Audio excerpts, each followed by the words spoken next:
ni demokrasia katika tabu. Since most people speak English instead of Swahili, here's the translation. Is democracy in trouble?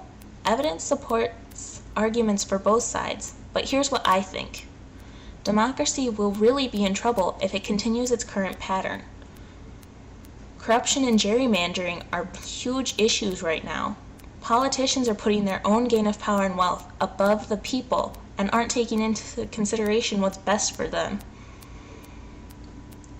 Greed has become a huge issue and is evidenced by the government spending money to benefit themselves instead of the people they govern, like when they accepted huge bonuses from taxpayer money during a financial crisis. The thing that's really hurting the US right now is gridlock, because nothing's getting done because compromise can't be made between different parties, because neither is willing to give up what they want.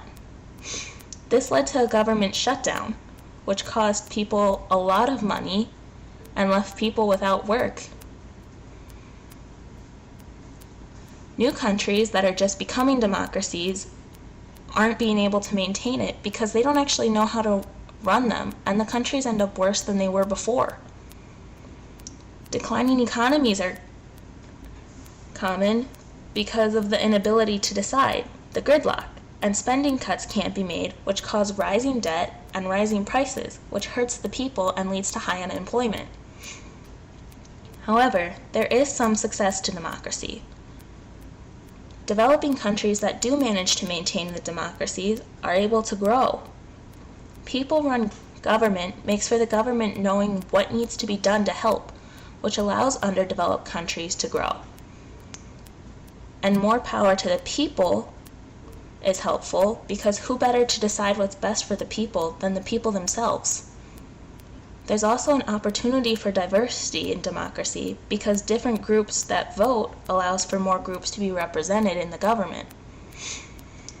In the government in Tanzania, there's success that's visible with democracy. A stable government leads to a stable economy. This is why Tanzania has a 7% growth rate compared to the US's 1.6%. Tanzania's government is much more stable than the US and has less of an issue with gridlock. Although a $79.29 billion GDP doesn't sound good in a country with a population of 50 million, it is when it's considered that the country is mainly agricultural and is extremely underdeveloped. However, there are failures that are also noticeable. The government has much power and owns all of the land in the country, making greed and corruption almost inevitable. The first multi-party election didn't occur until 1995 in the country. To me, you need more than 20 years to see success in the government, especially when you consider the grand scale of history. You just can't see measurable success in that short of a time. Equality in Tanzania has still not been achieved. A booming human albino trade exists because witch doctors in the country believe that they have healing qualities. Albino parts can sell for as much as $75,000.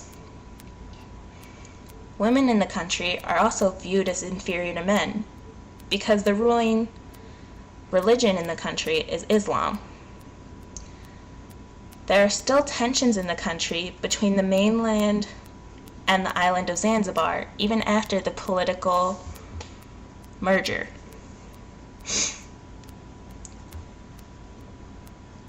There are many successes and also failures in democracy. So my opinion is that if it continues having more failures than successes, it definitely is in trouble.